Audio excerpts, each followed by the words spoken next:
Hello guys, welcome back to channel. आप सभी का फिर से स्वागत है डी कॉमर्स में। दोस्तों, आज से हम स्टार्ट करने वाले हैं क्लास 12 का बिजनेस स्टडीज। और दोस्तों, यहाँ पर हम जो है सारे चैप्टर बिजनेस स्टडीज के कवर करने वाले हैं क्लास 12 के। यानी कि मैं खाली आपको क्वेश्चंस और आंसर्स का एक्सप्लेनेशन देने वाला हूँ, और उसी के अंदर में जो भी चीज़ें आएंगी वो सारी चीज़ें मैं आपको एक्सप्लेन करूँगा। दोस्तों, यहाँ पर तीन टाइप के क्वेश्चंस आपके बुक में दिए हैं: वेरी शॉर्ट क्वेश्चन और लॉन्ग क्वेश्चन। तीनों क्वेश्चन जो है वो आपको यहाँ पर इस वीडियो में मिलेंगे। मैंने सारे क्वेश्चन को एक ही नंबर में इंक्लूड कर दिया है, तो यहाँ पर अलग अलग वीडियो की देखने की बजाय एक ही वीडियो में आपको सब कुछ मिल जाएगा। हो सकता है इस वीडियो के दो पार्ट्स हो, तो आप डेफिनेटली दूसरा पार्ट भी चेकआउट कर लीजिएगा अगर आपको आपके फेवरेट क्वेश्चन का आंसर ना मिला हो तो दोस्तों, सबसे पहले स्टार्ट करते हैं यहाँ पर चैप्टर नंबर 1। जो चैप्टर है उसका नाम है nature and significance of management.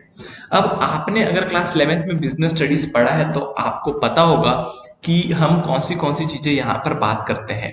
लेकिन दोस्तों, क्लास 12th में आने के बाद जो स्पेसिफिक आपके लिए इम्पोर्टेंट है वो है मैनेजमेंट। यानी कि आप ये समझ लीजिए, ये बुक आपको एमबीए का ज्ञान देगी। इन शॉर्ट, आपको एमबीए सिखा देगी। तो है ना। तो यहाँ पर सबसे पहले चैप्टर नंबर 1 में बताता है आपको कि मैनेजमेंट का नेचर कैसा रहता है। अभी ये मैनेजमेंट वर्ड का मतलब क्या है, ये जानते हैं हम सबसे पहले क्वेश्चन नंबर 1 से। What is mean by management? Management refers to the process of managing people and tasks efficiently and effectively using the right techniques and method. It is an integrated process which involves a series of functions like planning, organizing, staffing, directing and controlling. यानी कि अगर मैं बात करूं management की, तो दो चीजों को आप मैनेज कर सकते हो। दो चीज में से पहली चीज है पीपल को आप मैनेज कर सकते हो, दूसरा है आप टास्क को मैनेज कर सकते हो। तो ये दो चीजों को आप मैनेज कर सकते हो। कैसे मैनेज करोगे? आपको ये ध्यान रखना है कि ये दो चीजें हैं वो हमेशा एफिशिएंटली और इफेक्टिवली होनी चाहिए। अब ये एफिशिएंट वर्ड और इफेक्टिव वर्ड का क्या मतलब है, ये मैं आपको इस वीडियो में आगे बताऊंगा, तो आप उसके लिए निश्चिंत रहिए। लेकिन आपको ये दोनों वर्ड्स बहुत ध्यान में रखने हैं। दोनों वर्ड्स में डिफरेंशिएट जो है वो आपको करना इंपॉर्टेंट है, एफिशिएंट एंड इफेक्टिव। तो ये दोनों वर्ड के बारे में मैं आपको आगे इस वीडियो में बताऊंगा। लेकिन आपको यही ध्यान रखना है कि ये दोनों चीजें इंपॉर्टेंट है किसी भी मैनेजमेंट के लिए। फिर यहाँ पर राइट टेक्निक्स और मेथड का यूज होता है। इसके बाद आपके सारे चैप्टर के नाम जो है लिखे हुए हैं, जो कि है planning, organising, staffing, directing and controlling. तो ये सारे जो है मैनेजमेंट के स्टेप्स है, स्टेप्स कह सकते हो या फिर मैनेजमेंट का पार्ट्स कह सकते हो। तो ये सारे मैनेजमेंट के पार्ट्स है जो कि आपकी बुक का एक एक चैप्टर है, यहाँ पर सिंगल सिंगल वर्ड दिया हुआ है। तो आई होप आपको पहला क्वेश्चन समझ आया कि मैनेजमेंट क्या है।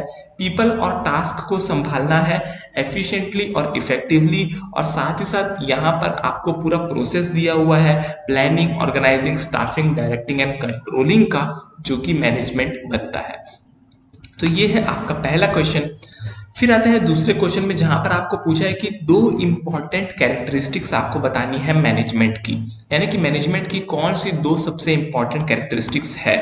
तो जो दो कैरेक्टरिस्टिक्स है उसमें पहला ये है कि मैनेजमेंट हमेशा गोल ओरिएंटेड रहता है। यानी कि अगर आप कोई बिजनेस कर रहे हो तो आपका एक गोल होता है कि मेरे को इतनी बड़ी इंडस्ट्री बनानी है, या फिर मेरे को इस डिपार्टमेंट में नंबर 1 लीडिंग कंपनी बनना है। तो ये सारे गोल्स होते हैं। तो जब भी एक मैनेजमेंट प्रोसेस होता है वो हमेशा आपके गोल्स के साथ मैच होता है, तभी आपके गोल्स को अचीव करने में बहुत ज़्यादा इजीनेस आपको होगी अगर आप मैनेजमेंट टेक्निक को अपने गोल्स के साथ अलाइन करोगे तो। Different organisation have different types of goal depending upon the reason for its existence. जैसे कि मैंने आपको समझाया, हर ऑर्गेनाइजेशन के गोल अलग हो सकते हैं और हर ऑर्गेनाइजेशन के लिए मैनेजमेंट भी अलग हो सकता है। देखो, इस बुक में आपको ये तो बताया है कि मैनेजमेंट के लिए इंपॉर्टेंट कौन सा चीज है, लेकिन आपको एक सटीक स्टेप्स नहीं दे दिए गए कि first step, second step, third step, fourth step. ऐसा नहीं दिया गया। क्यों नहीं दिया गया? क्योंकि मैनेजमेंट कभी भी हर ऑर्गेनाइजेशन का एक तरह से नहीं हो सकता। अलग अलग टाइप के ऑर्गेनाइजेशन है, तो सभी ऑर्गेनाइजेशन के मैनेजमेंट भी अलग अलग टाइप से होंगे। तो ये बात आपको ध्यान में रखनी है। इसके बाद जो दूसरा इंपॉर्टेंट कैरेक्टरिस्टिक्स आता है वो आता है management is a dynamic function. Dynamic function का क्या मतलब है? अब मान के चलिए मैनेजमेंट के अंदर सबसे पहला हम कॉन्सेप्ट लेते हैं प्लानिंग। आपने कोई चीज प्लान की कि आज मैं सुबह उठूंगा और 8 से 10 बजे के बीच में क्रिकेट खेलने जाऊंगा, फिर आके पढ़ाई करूंगा और फिर शाम को मैं रेस्ट करके फिर पढ़ाई करूंगा। लेकिन सुबह 8 से 10 के बीच में जब आप क्रिकेट खेलने जाने वाले थे तब पानी गिर गया, बारिश हो गई, तो अभी आपका मैनेजमेंट वहां पर फेल हो जाएगा। अगर आपने मैनेजमेंट को चेंज नहीं किया तो मैनेजमेंट का फ्लेक्सिबल होना जरूरी है, डायनामिक होना जरूरी है कि वो सिनेरियो के हिसाब से चेंज हो सके। अब आप क्या करोगे, भाई मेरे को 8 से 10 क्रिकेट खेलना था लेकिन अभी पानी गिर रहा है, तो मैं काम करता हूँ अभी पढ़ लेता हूँ और शाम को क्रिकेट खेल लूंगा। तो ये आपने क्या किया, मैनेज किया, आपने अपनी स्टडीज का मैनेजमेंट किया। तो इसीलिए बोलते हैं कि मैनेजमेंट एक डायनामिक फंक्शन है जो कि सोशल पॉलिटिकल इन्वायरमेंट के साथ साथ चेंज होता है, वेरी फास्टली चेंज होता है। तो ये दो इंपॉर्टेंट कैरेक्टरिस्टिक्स बहुत ज़्यादा ज़रूरी थी। आई होप आपको मेरा एग्जाम्पल और ये क्वेश्चन समझ आया हो। दोस्तों वीडियो अगर आपको अच्छा लग रहा हो तो प्लीज़ लाइक करिएगा और सब्सक्राइब करिएगा चैनल को और अपने दोस्तों के साथ शेयर करिएगा। अब आते हैं तीसरे क्वेश्चन में। तीसरा क्वेश्चन है identify and state the force that binds all the other function of management. कौन सा ऐसा कड़ी है जो आपके मैनेजमेंट के हर स्टेप को एक साथ जोड़ता है? मान के चलिए आपके मैनेजमेंट में प्लानिंग है, ऑर्गेनाइजिंग है, डायरेक्टिंग है, कंट्रोलिंग है, ये सारी चीजें हैं। अभी इन सारी चीजों को जोड़ कर रखना इंपॉर्टेंट है। तो इन सारी चीजों को जोड़कर कौन रखेगा, उसको बोलते हैं हम कोऑर्डिनेशन। तो सबसे इंपॉर्टेंट रहता है coordination. Coordination binds all the other functions of management. It is also considered as the essence of management, यानी कि मैनेजमेंट की जरूरत है कोऑर्डिनेशन। मैं आपको आगे केस स्टडीज भी दिखाऊंगा जहां पर कोऑर्डिनेशन नहीं होता है वहां का मैनेजमेंट बहुत ज्यादा खराब होता है। अगर आपको एग्जांपल के लिए बताऊं तो मान के चलिए मेरे कंपनी में 5 बोर्ड ऑफ डायरेक्टर्स है। तो 5 बोर्ड ऑफ डायरेक्टर्स अगर सब अलग अलग दिशा पे चलेंगे, किसी का विजन होगा कि मेरे को क्वालिटी अच्छी देनी है, किसी का विजन होगा कि मेरे को प्रॉफिट से मतलब है, क्वालिटी से मतलब नहीं है, तो ये सारे विजन मैच नहीं होंगे, कोऑर्डिनेट नहीं होंगे, तो कंपनी डेफिनेटली लॉस में चली जाएगी। तो यहाँ पर कोऑर्डिनेशन बहुत ज़्यादा जरूरी है। Coordination as a process begins from the first step of management that is planning. Planning से ही कोऑर्डिनेट करना बहुत ज़्यादा ज़रूरी हो जाता है। This is the process through which all the activities are lined up and put to action. Planning से ही सारी एक्टिविटीज को लाइन अप करना पड़ता है और उसके बाद उसको एग्जीक्यूट करना पड़ता है, जिसको बोलते हैं पुट टू एक्शन। तो यहाँ पर सबसे इंपॉर्टेंट पॉइंट जो है वो है कोऑर्डिनेशन। ये था दोस्तों आपका थर्ड क्वेश्चन। फिर आते हैं फोर्थ क्वेश्चन में। फोर्थ क्वेश्चन बोलता है कि कोई भी ऑर्गेनाइजेशन की ग्रोथ होती है उसके 2 इंडिकेटर्स बताइए। अभी अगर मैं आपको बोलूं कि आपने एक कंपनी चालू की है जहां पर आप कोई सामान बेचते हो, तो आप अपनी ग्रोथ कैसे नापोगे? आप ये बोलोगे ना कि मेरा जितना ज्यादा सेल्स होगा उतनी मेरी कंपनी ग्रो करेगी। तो यहाँ पर 2 इंडिकेटर्स में पहला इंडिकेटर्स तो यही है, increase in sale volume of organisation, यानी कि जितनी आपकी सेल्स इंक्रीज होगी उतना ही आपका जो है कंपनी का ग्रोथ होगा, ऑर्गेनाइजेशन का ग्रोथ होगा। जो दूसरा यहाँ पर इंपॉर्टेंट फैक्टर है वो है एम्प्लॉयज के नंबर्स, यानी कि अगर आपने 1 एम्प्लॉय रखा है यानी कि आपका बिजनेस छोटा है, अगर आपने 2 रखा है तो ठीक ठाक है, 3, 4, 5 ये सब मीडियम रेंज के बिजनेस है। लेकिन अगर आपने 100 एम्प्लॉयज रखे हैं, इसका मतलब कि आप 100 लोगों को पाल रहे हो, 100 लोगों की सैलरी दे रहे हो, यानी कि आपकी कंपनी बहुत ज्यादा कमा रही है। इसका मतलब कि आपकी ऑर्गेनाइजेशन का जो ग्रोथ है वो बहुत ज्यादा हो चुका है। तो यहाँ पर ये 2 फैक्टर्स आपको ध्यान में रखने हैं, पहला है सेल्स, दूसरा है नंबर ऑफ एम्प्लॉयज। ये था आपका चौथा क्वेश्चन। अब आते हैं केस स्टडी की तरफ, जहां पर क्वेश्चन नंबर 5 में दिया है कि इंडियन रेलवे जो है, मैं आपको शॉर्ट फॉर्म में बता देता हूं, इंडियन रेलवे ने कोई नई स्कीम निकाली है जहां पर वो इन्वायरमेंटल फ्रेंडली ट्रेन्स बनाने वाली है, जहां पर 6 ट्रेलर कोच होंगे जो कि 21,000 लीटर डीजल बचाएंगे, 21,000 लीटर डीजल बचाएंगे और 12 लाख रुपए हर साल का आपके लिए सेव करके देंगे। तो अभी name the objective of the management achieved by the Indian railway. Indian railway ने अपने मैनेजमेंट से इस चीज को हासिल तो कर लिया कि 21,000 लीटर डीजल बचा रहे हैं और 12 लाख रुपए भी बचा रहे हैं, लेकिन इस मैनेजमेंट के ऑब्जेक्टिव को हम क्या कहेंगे, ये सबसे ज्यादा इंपॉर्टेंट है। इसको हम कहेंगे सोशल ऑब्जेक्टिव। क्यों? क्योंकि ये जो भी पैसा बचा है ये आपके सोशलाइजिंग में काम आएगा। अगर आपने डीजल बचाया है तो इन फ्यूचर जो है ये डीजल भी आपकी जनरेशन, आने वाली जनरेशन के लिए काम आएगा। इसीलिए सोशल ऑब्जेक्टिव्स इसका आंसर होगा। तो social objective of the management of Indian railways have been achieved in the above case as the organization succeed in saving diesel and cost by making the trains environment friendly। ठीक है दोस्तों, फिर आते हैं हम next question में, जहां से चालू होता है short answer type question. Ritu is the manager of the northern division of a large corporate house. यानी कि रितु जो है वो मैनेजर के पोजीशन में है, बहुत बड़ी कंपनी है और उसमें मैनेजर में पोजीशन में है। अगर मैं आपको एग्जांपल दूं तो आप ये कॉर्पोरेट हाउस समझ सकते हो डीमार्ट को। तो एक डीमार्ट है, डीमार्ट में कोई रितु नाम की मैनेजर है।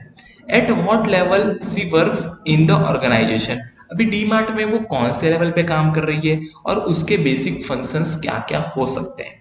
तो सबसे पहले मैं आपको बताऊं कि डीमार्ट में जो मैनेजर होते हैं, अगर आप सोचेंगे तो वो सबसे बेस लेवल वाले भी नहीं होते, क्योंकि बेस लेवल वाले तो एम्प्लॉय होते हैं डीमार्ट के, और हाई लेवल वाले भी नहीं होते, क्योंकि हाई लेवल वाले तो जो है वो मैनेजर का काम थोड़ी करेंगे, वो तो और भी बड़ा काम करेंगे, कंपनी को फैलाने का काम करेंगे। तो यहाँ पर जो रितु है, रितु जो है मिडिल लेवल मैनेजमेंट में काम कर रही है ना, मिडिल लेवल मैनेजमेंट में काम कर रही है। अभी मिडिल लेवल मैनेजमेंट का काम क्या होता है कि जो भी ऑर्गेनाइजेशन की पॉलिसी और प्रोसीजर रहते हैं, क्या वो सही से काम कर रहे हैं कि नहीं, इसको चेक करना बहुत ज्यादा इंपॉर्टेंट होता है। तो यहाँ पर रितु जो है वो क्या काम करेगी, सबसे पहले ऑर्गेनाइजेशन के प्लान्स एंड पॉलिसी को चेक करेगी, फिर ये देखेगी कि क्या मेरे ऑर्गेनाइजेशन में जितने एम्प्लॉयज की जरूरत है उतने एम्प्लॉयज है या नहीं है। अगर उतने एम्प्लॉयज नहीं है तो एम्प्लॉय को हायर करेगी, रिक्रूट करेगी। उसके बाद तीसरा जो है वो है responsible for organising required resource for effective implementation of plan. यानी कि प्लान को इम्प्लीमेंट करने के लिए अगर किसी और रिसोर्सेज की जरूरत है तो रितु वो सारे रिसोर्सेज लेकर आएगी। तो यहाँ पर ये 3 पॉइंट आपको ध्यान में रखने हैं। इसके बाद चौथा पॉइंट है कि जो भी फर्स्ट लाइन मैनेजर रहते हैं, यानी कि एक होता है मैनेजर, उसके नीचे होता है फर्स्ट लाइन मैनेजर। अब ये फर्स्ट लाइन मैनेजर जो है, इनकी क्या क्या ड्यूटीज है, ये जो है रितु असाइन करेगी, क्योंकि रितु मैनेजर है।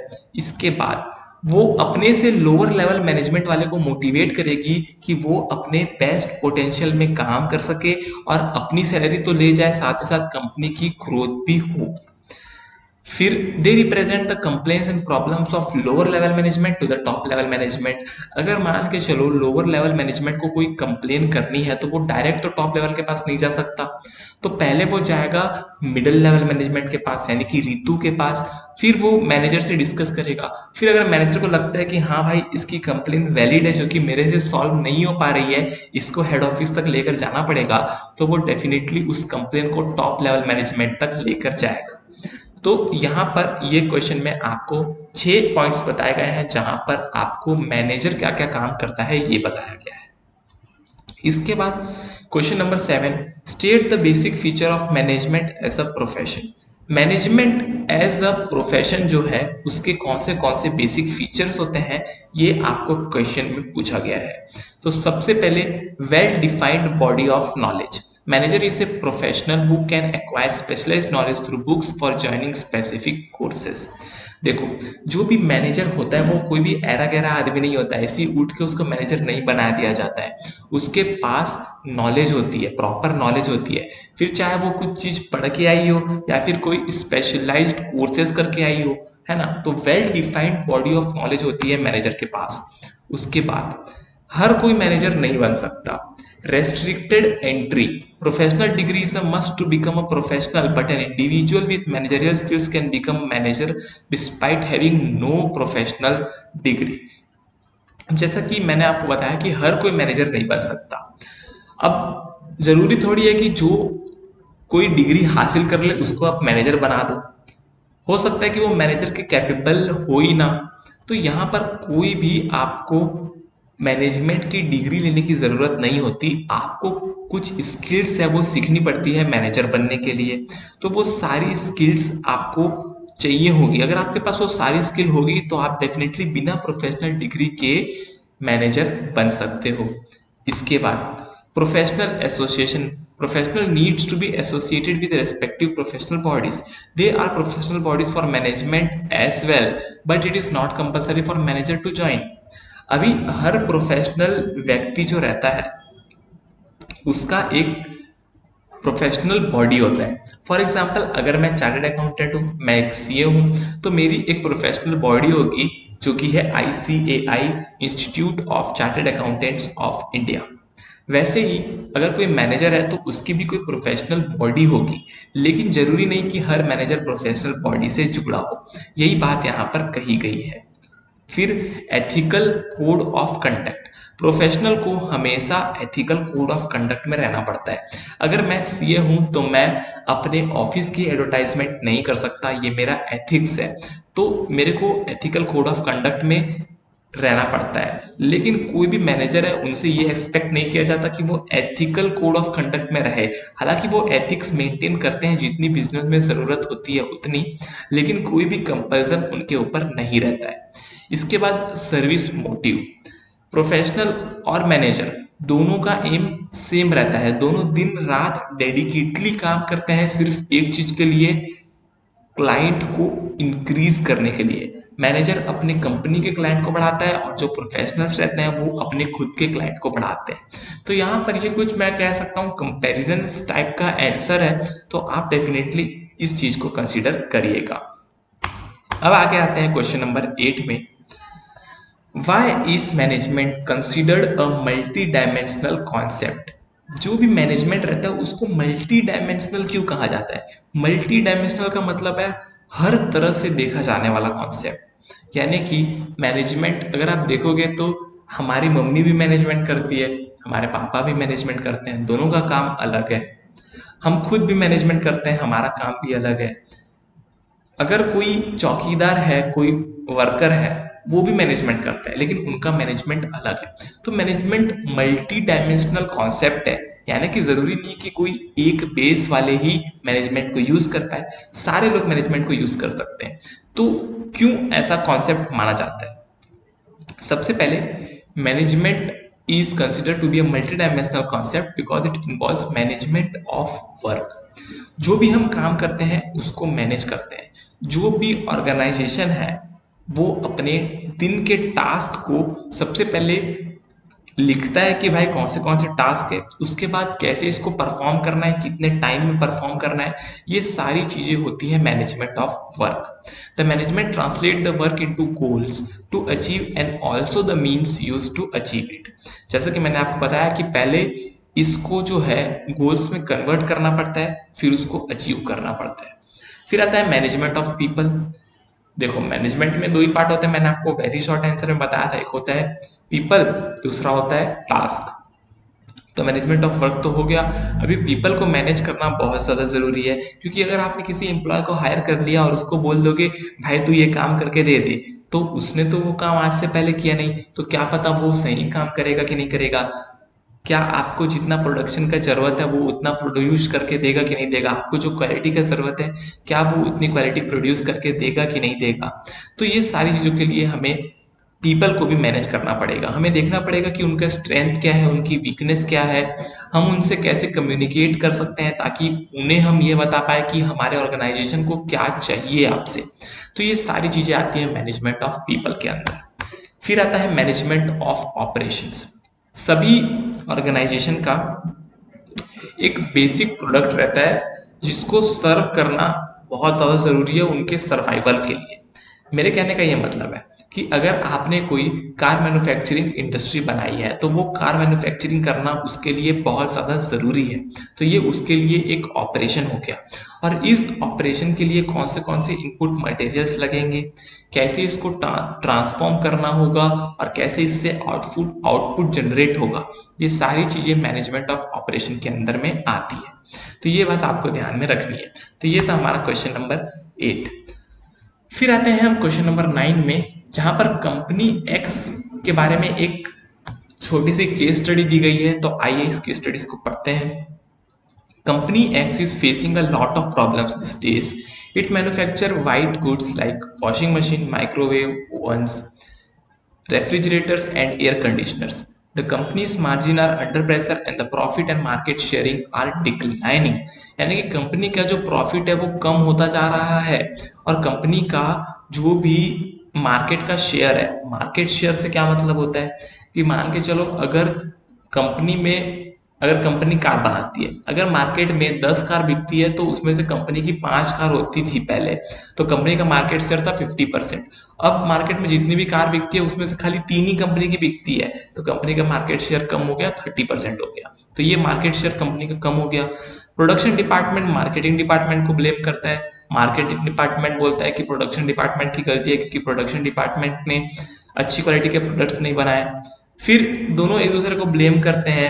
फिर जो फाइनेंस डिपार्टमेंट आता है वो बोलता है कि आप दोनों की गलती है। फाइनेंस डिपार्टमेंट बोलता है कि प्रोडक्शन वाले की भी गलती है और मार्केटिंग वाले की भी गलती है, और ये दोनों की गलती की वजह से हमारा रिटर्न ऑन इन्वेस्टमेंट कम हो रहा है।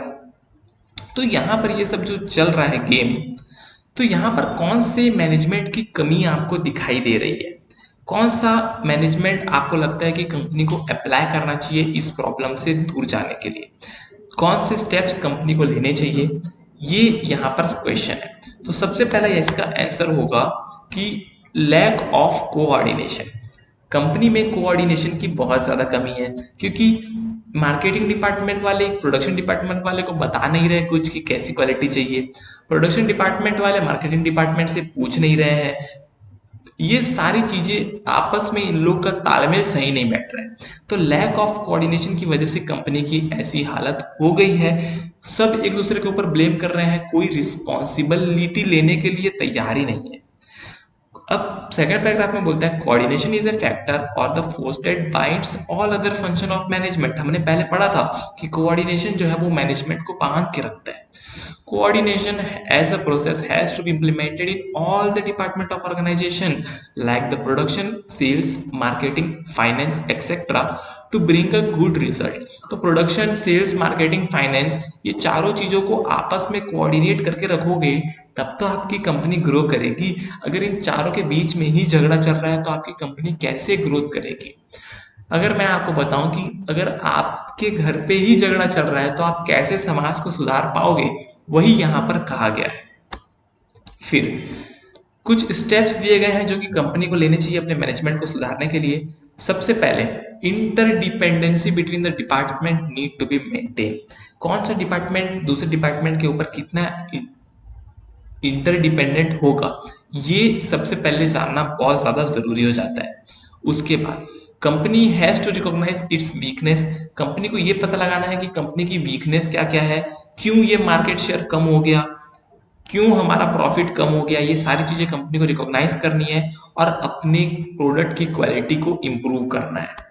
फिर the goals of an individual needs to be match with the needs of the organisation. जैसा कि मैंने आपको कहा कि कोई बोल रहा है कि हम सस्ता माल बना रहे हैं, कोई बोलता है कि हमें क्वालिटी वाला माल बनाना है।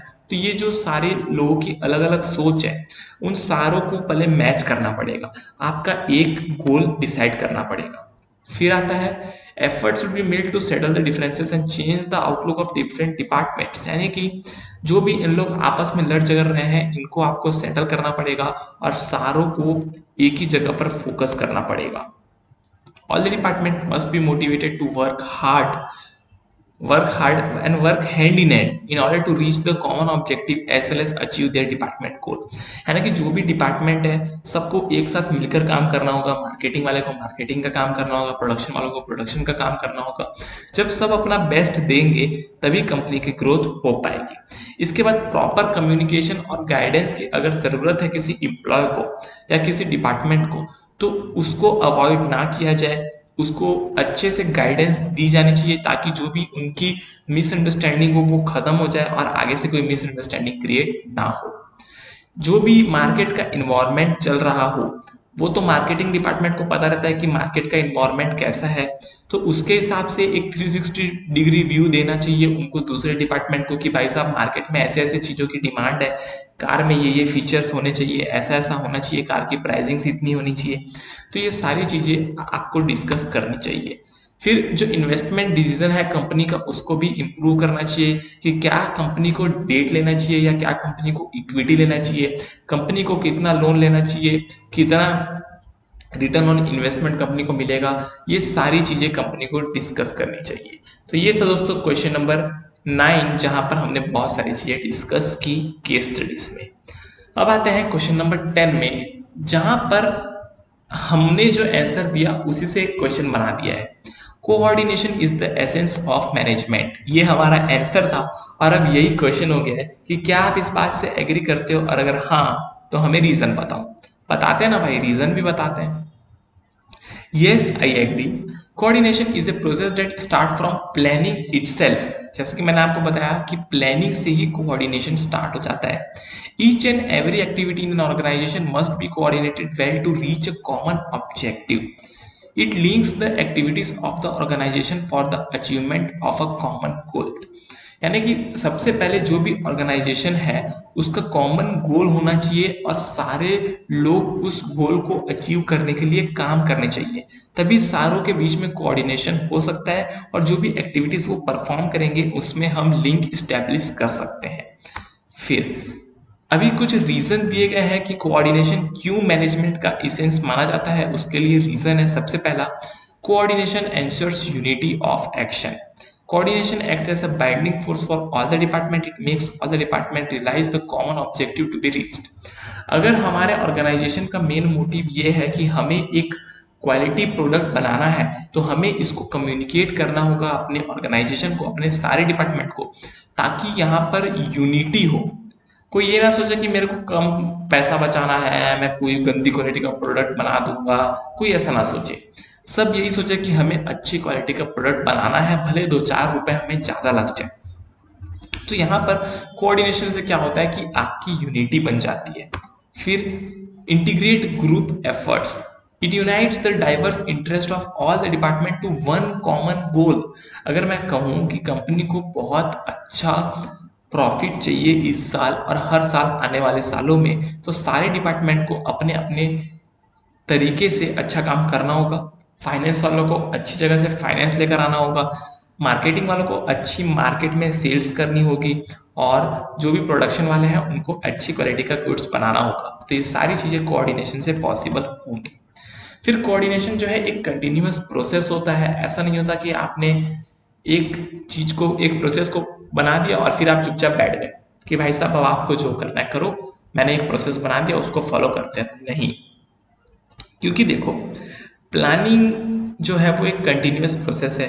सिमिलरली कोऑर्डिनेशन भी एक कंटिन्यूअस प्रोसेस है जो कि प्लानिंग के साथ साथ चेंज होता रहता है। इसीलिए यहाँ पर कोऑर्डिनेशन को कंटिन्यूअस प्रोसेस कहा गया है। फिर coordination is an all pervasive function. It is required at all the level of management as all the activities are interdependent on each.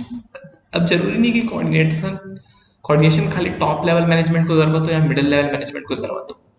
Her department के लोगों को कोऑर्डिनेशन की जरूरत होती है। अगर कोई इंप्लॉयज भी काम कर रहे हैं तो उनको भी कोऑर्डिनेट होकर काम करना आना चाहिए। कोई एक प्रोडक्ट बना रहा है तो उसमें कौन इंप्लॉय कितना कोऑर्डिनेट करेगा ये भी हमें पता होना चाहिए। तो यहाँ पर कोऑर्डिनेट जो है वो परवेसिव फंक्शन है, यानी कि सारी चीजों में इंटरडिपेंडेंट आपकी जो भी एक्टिविटीज होती है उसमें कोऑर्डिनेशन करना जरूरी होता है। फिर coordination is a responsibility of all the manager, top, middle और बॉटम। जो भी मैनेजर होते हैं सारे कोऑर्डिनेशन करना बहुत ज़्यादा ज़रूरी होता है, क्योंकि अगर कोऑर्डिनेशन होगा तभी जो काम है वो सही ढंग से हो पाएगा। तो ये बात भी आपको ध्यान में रखनी है। इसके बाद आता है क्वेश्चन नंबर 11। क्वेश्चन नंबर 11 क्या बोलते हैं? असिता एंड लक्षिता, दो जन है भाई, असिता और लक्षिता। ये दोनों आपकी क्या लगती है तो आप ही बताओगे। Are employees working in dazzling enterprises dealing in costume jewellery, दोनों कॉस्ट्यूम ज्वेलरी बनाते हैं। फर्म को 1000 ब्रेसलेट का ऑर्डर मिला जिसको 4 दिन में पूरा करना है। दोनों को रिस्पॉन्सिबिलिटी दी गई कि दोनों को 500 ब्रेसलेट बनाने हैं और 100 रुपए तक का कॉस्ट आना चाहिए, उससे ज्यादा कॉस्ट नहीं आना चाहिए। असीता ने पूरे बना दिए 500, लेकिन उनको 55,000 रुपए लग गए, यानी कि 110 रुपए लग गए। लेकिन लक्षिता ने खाली 450 यूनिट्स बनाए और 90 रुपए से बनाए। तो अभी हमें ये बताना है कि क्या असीता और लक्षिता दोनों एफिशिएंट एंड इफेक्टिव है या नहीं है। तो अब यहाँ पर जो एफिशिएंट और इफेक्टिव वर्ड का मतलब होगा वो आपको समझ आएगा। सबसे पहले बात करते हैं अक्षिता की। तो जो अक्षिता है वो इफेक्टिव तो है लेकिन एफिशिएंट नहीं है। इफेक्टिव से क्या मतलब है, उसने दिए गए टाइम पे 500 यूनिट्स तो बना लिए, इसीलिए वो इफेक्टिव है। यानी कि किसी भी काम को समय पर करना उसको बोलते हैं इफेक्टिवनेस। और उस काम को करने के लिए उसने 110 रुपए ले लिए, जबकि उसको खाली 100 रुपए एक प्रोडक्ट के पीछे अलाउड थे। तो इसका मतलब ये है कि वो एफिशिएंटली काम नहीं कर रही है। कहीं ना कहीं प्रोडक्ट में ज्यादा वेस्टेज हो रहा है एफिशिएंट काम नहीं होने की वजह से, जिसकी वजह से जो है इसका कॉस्ट बढ़ गया है। हेंस जो अक्षिता है वो इनएफिशिएंट तो है लेकिन इफेक्टिव भी है। तो आपको समझ आ गया कि एफिशिएंट को ये लिंक कर रहा है कॉस्ट से, यानी कि कितने अच्छे से प्रोडक्ट को यूज किया उसको एफिशिएंसी से लिंक कर रहा है, और जो इफेक्टिव है उसको टाइमलीनेस से लिंक कर रहा है। अब अगर बात करूं लक्षिता की, तो लक्षिता के पास तो दोनों नहीं है, नाइदर इफेक्टिव नॉर एफिशिएंट। क्यों? क्योंकि भाई साहब उसने जब टारगेट को ही ऑन टाइम कंप्लीट नहीं किया तो क्या ही एफिशिएंट और क्या ही इनएफिशिएंट। टारगेट को जो है कंप्लीट करना बहुत ज़्यादा ज़रूरी है ना। तो टारगेट को कंप्लीट करना बहुत ज़्यादा ज़रूरी है, इसीलिए लक्षिता को हम कहेंगे नाइदर इफेक्टिव नॉर एफिशिएंट। फिर effectiveness means completing the given work in required time, जैसा कि मैंने आपको बताया कि इफेक्टिवनेस को टाइम से लिंक किया है। Whereas efficiency means completing work with minimum cost and minimum resources, यानी कि कम पैसे में और कम रिसोर्सेज का यूज करके काम को करना, उसको बोलते हैं हम एफिशिएंसी। फिर आता है यहाँ पर क्वेश्चन नंबर 12, जो कि है management is considered to be both an art and an science, explain. ये क्वेश्चन सारे टीचर्स का फेवरेट है। आपको कहीं ना कहीं किसी ना किसी टर्म में ये क्वेश्चन आपको एग्जाम के अंदर देखने को मिल जाएगा कि मैनेजमेंट को आर्ट और साइंस दोनों क्यों कहा जाता है। तो सबसे पहले बात करते हैं कि मैनेजमेंट को आर्ट क्यों कहा जाता है। क्योंकि आर्ट में हमेशा थ्योरेटिकल नॉलेज की जरूरत होती है। It is a set of few pre-existing basic principles that are applicable in all type of organization. A successful manager manages his day-to-day work based on few studies, experience and observation. देखो, art में हमेशा knowledge की जरूरत होती है। अगर मैं आपको बोलूं कि आपको डांस करना है, तो अगर आपको डांस की नॉलेज नहीं है तो आप डांस नहीं कर सकते। डांस एक आर्ट है। ड्राइंग करना एक आर्ट है। अगर आपको पेन की, पेंसिल की नॉलेज नहीं है, कैसे बनाते हैं उसकी नॉलेज नहीं है, तो आप वो आर्ट परफॉर्म नहीं कर सकते। तो सिमिलरली मैनेजमेंट भी एक आर्ट है, क्योंकि जब तक आपको ये नहीं पता कि आपको ऑब्जर्वेशन, एक्सपीरियंस और जो भी चीज़ अगर आपने नहीं पढ़ रखी है जो मैनेजमेंट के लिए ज़रूरी है, तो आप मैनेजमेंट नहीं कर सकते हो। दूसरा, पर्सनलाइज्ड एप्लीकेशन। हर बंदा अलग डांस परफॉर्म करता है, हर बंदी अलग डांस परफॉर्म करती है, हर इंसान जो है अलग तरह की ड्राइंग बनाता है। तो यहाँ पर जो मैनेजमेंट होता है ना, वो भी हर इंसान अलग तरीके से सोचता है। जरूरी थोड़ी है कि मैंने जैसे टाइम को मैनेज किया, सामने वाला भी वैसे ही टाइम को मैनेज करे। मान के चलिए मैंने सुबह का टाइम खेलने के लिए रखा, शाम का टाइम पढ़ने के लिए रखा, हो सकता है कोई दूसरा व्यक्ति सुबह के टाइम पढ़ रहा हो और शाम के टाइम खेल रहा हो। तो ये डिपेंड करता है, इसलिए पर्सनलाइज्ड एप्लीकेशन होता है। A manager uses the universal principle in his own unique manner as per the requirement, which may vary from time to time and case to case. तो यहाँ पर आर्ट में भी पर्सनलाइज एक्सपीरियंस होता है और मैनेजमेंट में भी होता है based on practice and creativity. देखो, जितनी चीज़ों को आप मैनेज करते जाओगे आपका एक्सपीरियंस उतना ज़्यादा बढ़ता जाएगा। जितना आप आर्ट को परफॉर्म करते जाओगे उतना आप आर्टिस्ट बनते जाओगे, फिर चाहे वो कोई भी आर्ट हो, डांसिंग, सिंगिंग, ड्राइंग, पेंटिंग, जो भी हो। तो based on practice and creativity दोनों चीज़ें बढ़ जाती है। इसीलिए मैनेजमेंट को आर्ट कहा जाता है, क्योंकि मैनेजमेंट में नॉलेज की ज़रूरत है, प्रैक्टिस की ज़रूरत है और पर्सनलाइज्ड एप्लीकेशन की ज़रूरत है। अब मैनेजमेंट को साइंस क्यों कहा जाता है? क्योंकि साइंस एक सिस्टमैटिक बॉडी ऑफ नॉलेज होता है, यानी कि इनके ऊपर पहले से रिसर्च की गई होती है। Like science, management is also a systematic body of knowledge. It has its own theories that have evolved over time. It also has a common vocabulary that is used by the manager across the globe. अभी कुछ कुछ ऐसे terms है जो management हमेशा use करते हैं। For example planning, controlling, directing, coordination, ये सारी चीज़ें। तो ये सारी चीज़ें इनको कैसे पता चली? क्योंकि ये सिस्टमाइज्ड बॉडी ऑफ नॉलेज है, इसीलिए तो इनको ये सब पता चली। तो साइंस और मैनेजमेंट दोनों सिमिलर हो गए यहाँ पर भी। फिर आता है प्रिंसिपल्स बेस्ड ऑन एक्सपेरिमेंटेशन। देखो, साइंस में जो भी प्रिंसिपल होता है वो हमेशा एक्सपेरिमेंट करके ही पता चलता है। किसी पीरियड ऑफ टाइम में हम उसको एक्सपेरिमेंट करते हैं और फिर पता लगाते हैं कि क्या जो है वो हमारा आंसर आया। Similarly, the principle of management has evolved over a period of time and it is made to tailor fit as per the time to time requirement of the manager. Manager time के हिसाब से अपना management schedule set करता है। There are scientific principles are developed through observation, testing and repeated experimentation. जब आप बार बार management करोगे तभी आपको साइंस की तरफ ऑब्जर्व करोगे, टेस्टिंग करोगे, तभी आपको पता चलेगा कि आपको सही तरीके से मैनेजमेंट कैसे करना है। फिर आता है universal validity. In science theories are fixed and are universal valid, whereas in management few basics are used to train the manager. This apply to all organization but may need modification to be suitable to given situation. तो यहाँ पर ये कहा गया है कि universal validity बहुत ज़्यादा ज़रूरी है। साइंस में अगर यूनिवर्सल वैलिडिटी नहीं है तो उसको साइंस नहीं मानते। फॉर एग्जाम्पल, अगर मैं कहूँ तो अर्थ इज राउंड, ये एक यूनिवर्सल ट्रूथ है, ये एक साइंस है इसके पीछे कि अर्थ राउंड होता है। अर्थ हैज लिविंग बीइंग्स, ये एक यूनिवर्सल वैलिडिटी है।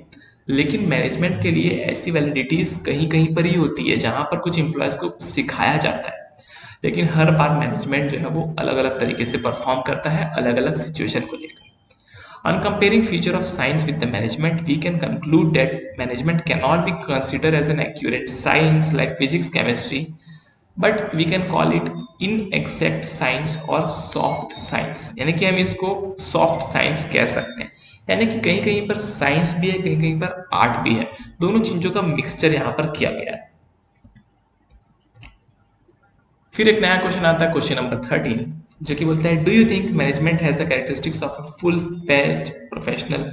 क्या मैनेजमेंट एक फुल फ्लेज प्रोफेशनल की तरह काम कर सकता है? आंसर इज नो, नहीं कर सकता। क्योंकि मैंने आपको अभी थोड़ी देर पहले बताया था मैनेजमेंट में जो डिफरेंसेस है वो क्या क्या है। सेम आंसर यहाँ पर भी आप देखिए, well defined body of knowledge होना जरूरी नहीं है, कहीं से डिग्री लाने की जरूरी नहीं है मैनेजमेंट करने के लिए। प्रोफेशनल में आपको डिग्री लाने की जरूरत पड़ती है। यहाँ पर कोई भी एंट्री का रेस्ट्रिक्शन नहीं है, कोई भी आके मैनेजर बन सकता है, लेकिन प्रोफेशनल सिर्फ वही बन सकता है जो पढ़ लिख कर आया हो। प्रोफेशन का एसोसिएशन होता है, जैसे कि सीए का आईसीए के साथ होता है, लेकिन मैनेजर का एसोसिएशन नहीं होता। प्रोफेशनल का एथिकल कोड ऑफ कंडक्ट होता है, लेकिन मैनेजर का नहीं होता। और सर्विस मोटिव तो यहाँ पर दोनों की होती है। तो ये बात मैंने आपको पहले समझा चुकी है, सेम वही चीज यहाँ पर आई है। फिर आते हैं क्वेश्चन नंबर 14 में, a successful enterprise has to achieve its goal effectively and efficiently explain. इसका मतलब ये है कि जो भी एंटरप्राइज सक्सेसफुल होती है वो हमेशा इफेक्टिवली और एफिशिएंटली काम करती है। एक्सप्लेन करिए। सबसे पहला, इफेक्टिवनेस का मतलब होता है कि कोई भी चीज को टाइम से करना, और एफिशिएंसी का मतलब होता है किसी भी चीज को कम पैसे में कम रिसोर्सेस में कंप्लीट करना। और किसी भी ऑर्गेनाइजेशन की सक्सेस के लिए हमें सबसे ज़्यादा ज़रूरी होती है यही दोनों चीज़ें। सबसे पहला इफेक्टिवली काम होना चाहिए, दूसरा एफिशिएंसी से काम होना चाहिए। क्योंकि देखो अगर ये दोनों काम सही तरीके से होंगे तभी हमारा प्रॉफिट इंक्रीज होगा, हमारी प्रोडक्शन टेक्निक कॉस्ट इफेक्टिव होगी, हमारा कस्टमर बेस सेटिस्फाई होगा। और ये सब पॉसिबल तभी है जब हम अपने डेडलाइन में अपने काम को कंप्लीट करें और साथ ही साथ मिनिमम वेस्टेज और मिनिमम कॉस्ट के साथ कंप्लीट करें। तो जो इफेक्टिवनेस और एफिशिएंसी है ये हमको हमारे बिजनेस को जो है अपने गोल की तरफ लेकर जाती है। तो यही था क्वेश्चन नंबर 14 जहां पर इफेक्टिवनेस और एफिशिएंसी के ऊपर बात कही गई थी।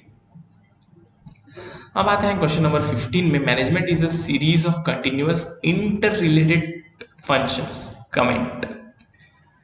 मैनेजमेंट एक सीरीज है जहां पर हर कंपोनेंट एक दूसरे से लिंक करता है। कैसे? आइए देखते हैं कि मैनेजमेंट में कौन से कंपोनेंट्स होते हैं।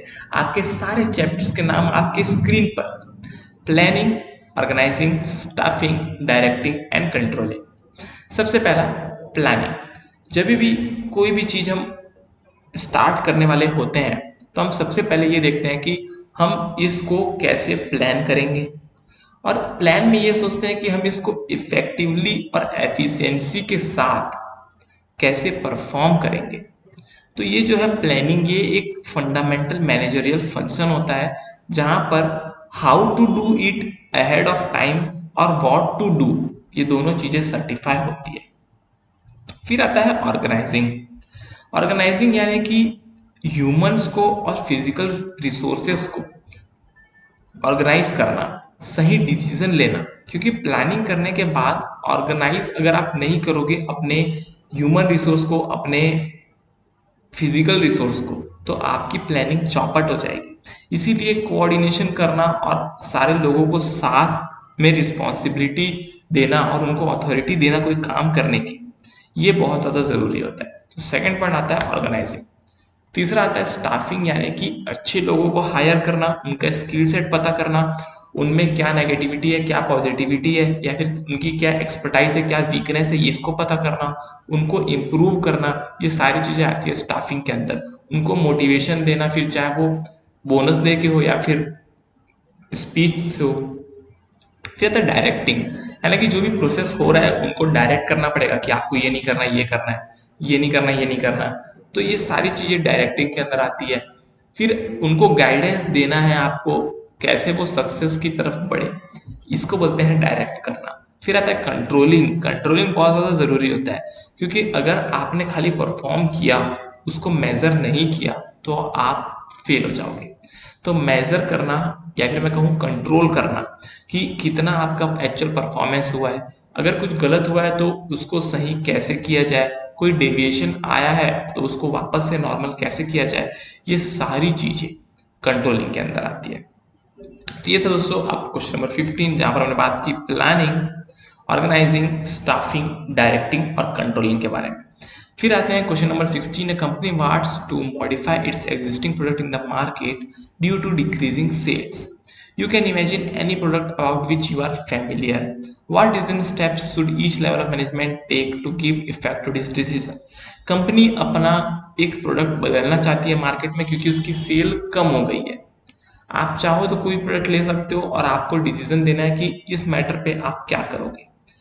अगर आप टॉप लेवल मैनेजमेंट हो तो उनको एनालाइज करना पड़ेगा कि क्या हमको ज़रूरत है अपने प्रोडक्ट को चेंज करने की। अगर ज़रूरत है तो हमने प्लान्स एंड पॉलिसीज़ जो है उसको बनानी पड़ेगी और फिर उसको इम्प्लीमेंट भी करनी पड़ेगी। जो भी ह्यूमन रिसोर्स है और जो भी फिजिकल रिसोर्सेस है उन सारों को भी मॉडिफाई करना पड़ेगा अगर हमें प्रोडक्ट को बदलना है तो, और सारे डिपार्टमेंट को इन्फॉर्म करना पड़ेगा कि हम प्रोडक्ट को मॉडिफाई करना चाहते हैं। तो एक टॉप लेवल मैनेजमेंट का ये काम होता है। फिर आता है middle level management. Middle level management जो है वो टॉप लेवल मैनेजमेंट को समझाता है कि क्यों मॉडिफिकेशन जरूरी है, क्यों मार्केट डिमांड में चेंज आया है जिसकी वजह से हम प्रोडक्ट को चेंज करना चाहते हैं, हमारे प्लान क्या है, हमारे पॉलिसीज क्या है, और हम लोअर जो मैनेजर्स हैं उनको हम कैसे सिखाएंगे कि इम्प्लीमेंट करना है। सारे अच्छे लोगों को हम रिक्रूट करेंगे, सेलेक्ट करेंगे, ट्रेन करेंगे, उनको प्रोडक्ट मॉडिफिकेशन के लिए हम तैयार कर देंगे, उसके बाद सारों को रिस्पॉन्सिबिलिटी दे देंगे। तो ये सारी चीजें मिडिल लेवल का काम होता है। फिर आता है lower level management. Before the modification decision is taken, they may give their views about the kind of modification or technology is required। यानी कि जो भी लोअर लेवल रहता है ना, उनको मशीन कौन से चाहिए होंगे काम के लिए, कैसे ऑर्डर्स को कैसे ऑर्डर्स उनको देने हैं और कैसे उनसे काम करवाना है, कैसे प्लानिंग करनी है, ये भी एक बहुत ज़्यादा ज़रूरी पार्ट हो जाता है। अगर आप प्रोडक्ट चेंज कर रहे हो और उस प्रोडक्ट को चेंज करने से कुछ स्किल सेट में चेंजेस आ रहे हैं, तो वो भी आपको वर्कर को सिखाने पड़ेंगे, उनको क्लोजली मॉनिटर करना पड़ेगा कि क्या वो इफेक्टिवली और एफिशिएंटली काम कर रहे हैं या नहीं कर रहे हैं। तो ये सारा आता है लोअर लेवल मैनेजमेंट का ड्यूटीज। फिर आते हैं question number 17। A firm plan in advance and has a sound organisation structure with efficient supervisory staff and control system, but on several occasions it finds that plans are not being adhered to. It leads to confusion and duplication of work. Advice remedy। अभी यहाँ पर कभी कभी जो है duplicacy हो जा रही है किसी काम की, यानी कि कोई काम प्रॉपरली डिवाइडेड नहीं है, और मैं कह सकता हूँ कि कुछ कंफ्यूजन भी क्रिएट हो रहा है। तो यहाँ पर आपको आंसर कैसे लिखना है? सबसे पहले फर्म की प्लानिंग तो बहुत अच्छी है। अभी फर्म को क्या करना पड़ेगा, जो भी डिपार्टमेंट के बीच की इंटरडिपेंडेंसी है उसको देखना पड़ेगा, दोनों डिपार्टमेंट के गोल्स को मैच करना पड़ेगा। अगर कोई गोल में डिफरेंस है तो उनको सेटल करना पड़ेगा, दोनों को करना, साथ मिलकर काम करना पड़ेगा। जो मैंने आपको पहले स्टेप्स बताए थे वही सारे स्टेप्स यहाँ पर लिखे हैं, आप देख सकते हो। प्रॉपर कम्युनिकेशन और गाइडेंस की उनको जरूरत है, प्रॉपर फीडबैक देना पड़ेगा, ट्रांसपेरेंट ऑर्गेनाइज वर्क कल्चर रखना पड़ेगा, कोई भी चीज़ मिसकम्युनिकेट नहीं होनी चाहिए, मीटिंग्स हमेशा पीरियोडिक होनी चाहिए, हर रेगुलर इंटरवल में मीटिंग्स होने की वजह से जो काम है वो काफ़ी ज़्यादा ईजी हो जाता है। प्रॉपर ट्रेनिंग से उनको जॉब सेटिस्फेक्शन मिलेगा, जिससे आपको ज़्यादा एम्प्लॉयज़ मिलेंगे और आपका एम्प्लॉय टर्नओवर रेशियो कम हो जाएगा।